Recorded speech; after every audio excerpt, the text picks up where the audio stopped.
Welcome back to the channel. Today we're going to look at some more of the weirdest Division I football stadiums of both FBS and FCS. Some of these stadiums got a lot of comments in the Part 1 videos, asking to include them if I made another video. Starting out in the FBS, we have San Jose State. The Spartans play in the Mountain West Conference at CEFCU Stadium, formerly known as Spartan Stadium. It first opened in 1933, and the capacity was just 4,000, but for many years it got up to 30,000 in the 90s and 2000s. However, today the capacity is 18,203 due to one of the sideline bleachers being removed. This ranks as one of the top 10 smallest FBS stadiums. This is how it used to look. There was a curving section of seats at one sideline and then two decks on the other side. The curving seats along the one sideline were removed and an athletic building was built there. Both ways it looks pretty strange, but I think it's more weird now with not really any seats along an entire sideline. That's something that you just don't see in the FBS level of football. I heard there are plans to add more seats possibly along that sideline, but as of right now they don't have any. It looks very interesting. Next we have Folsom Field, the home of the Colorado Buffaloes. At a first glance this stadium doesn't look that weird, but there are some strange quirks about it.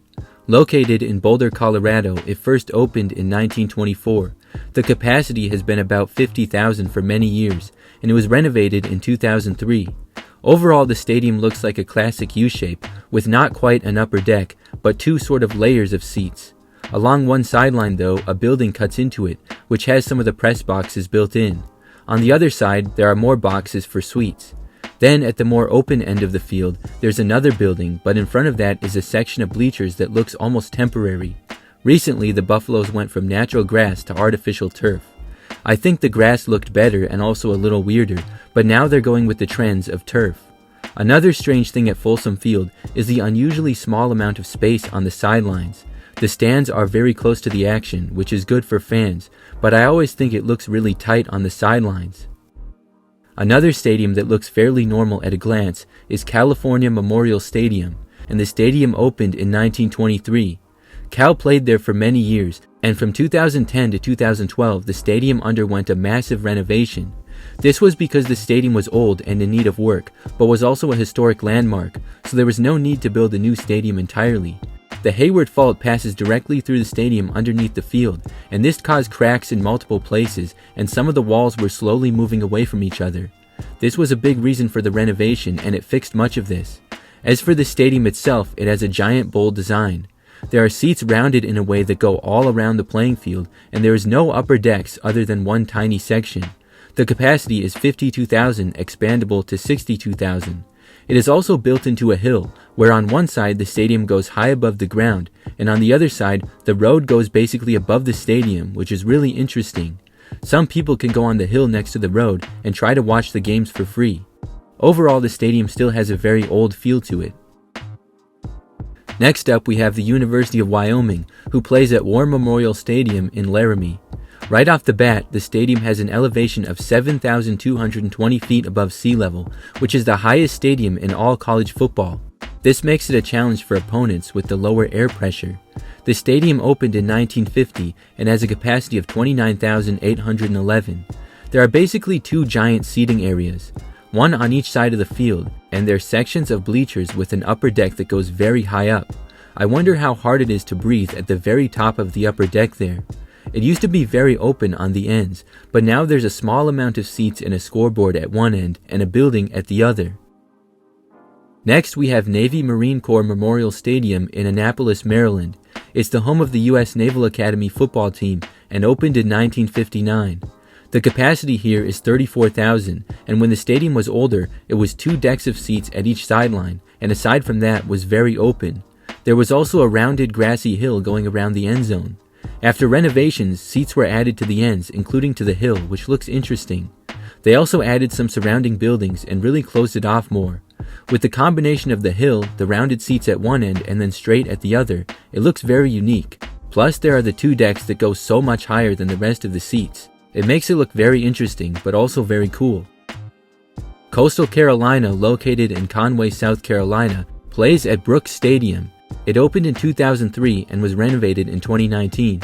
The capacity is 21,000 today, but when it originally opened it was just 6,400, and they've been adding onto it a lot over the years. Still, it's a pretty small stadium. It's most notable for the teal-colored turf which they got in 2015, and it matches the school's colors.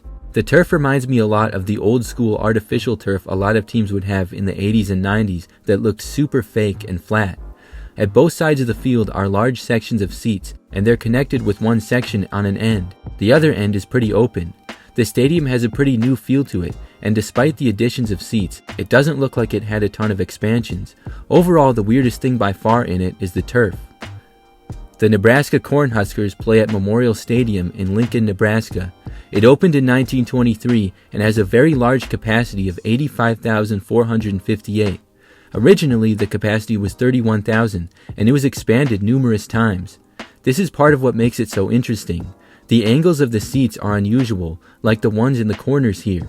I've also never seen seats quite like this on the end. I don't even know how to describe it. It looks like they really packed in seats everywhere they could. It mostly goes straight back, but they do have upper decks on the sidelines as well as press boxes there. They have some extremely high and steep seats towards the top. The sea of red from the fans is also very cool to see on a game day. The final FBS stadium we will look at is UTEP. The University of Texas El Paso plays at the Sun Bowl. This is a 51,500 seat stadium that opened in 1963.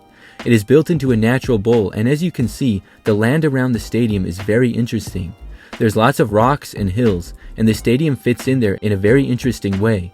The seats are very rounded, going all the way around the field, and much farther back on the sidelines, and I mean much farther back. There's also a connected building at one end.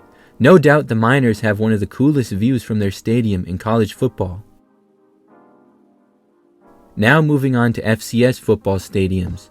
The stadium that got the most comments to be in this video more than any other was probably the University of Montana. They play at Washington Grizzly Stadium in Missoula, Montana. It opened in 1986 and has a capacity of 25,000. The stadium has different sections of seats at different levels that looks weird.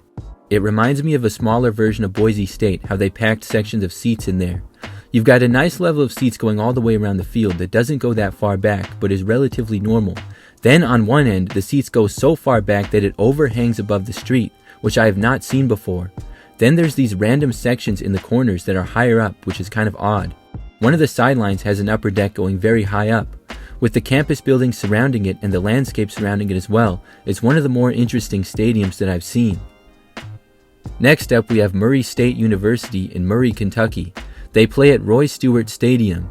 This is a good old-fashioned, interesting-looking FCS stadium. It's got the running track going around the field, and then one massive bleachers on the sideline. There are no other seats anywhere, not even a small bleacher on the other sidelines. This makes it look very strange. The capacity is 16,800, all coming from that one bleachers. It opened in 1973, and aside from the seats, the stadium property is very rounded. There's a good amount of land inside which is fenced off. The parking lot surrounding it is even rounded as well. Southern University plays at W.A. Mumford Stadium in Baton Rouge, Louisiana. It has a capacity of 25,500 and opened in 1928. There's a few interesting things going on here. For one, they have a bright blue and yellow track going around the field. This is the school's colors, and there's also two main rounded sections of seats, but then they have another smaller rounded section of seats on one end. On the other end, it's mostly open with the scoreboard, but it looks like some fans can watch from the grass. Overall, the stadium looks pretty new, even though it is not. Robert Morris is an FCS school in Moon Township, Pennsylvania. They play at Joe Walton Stadium, which opened in 2005 and has a capacity of just 3,000. It is currently the fourth smallest stadium in all Division I football. It also is one of the most interesting ones. Built into a hill, this often makes things interesting.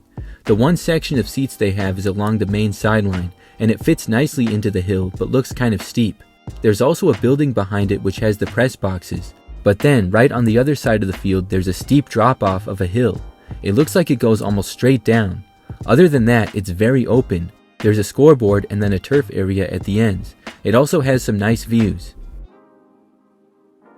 Portland State football plays at Hillsboro Stadium in Hillsboro, Oregon.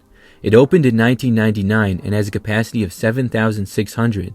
It's not so much a football stadium, but a sports facility. There's been football, baseball, softball, lacrosse, and soccer played there.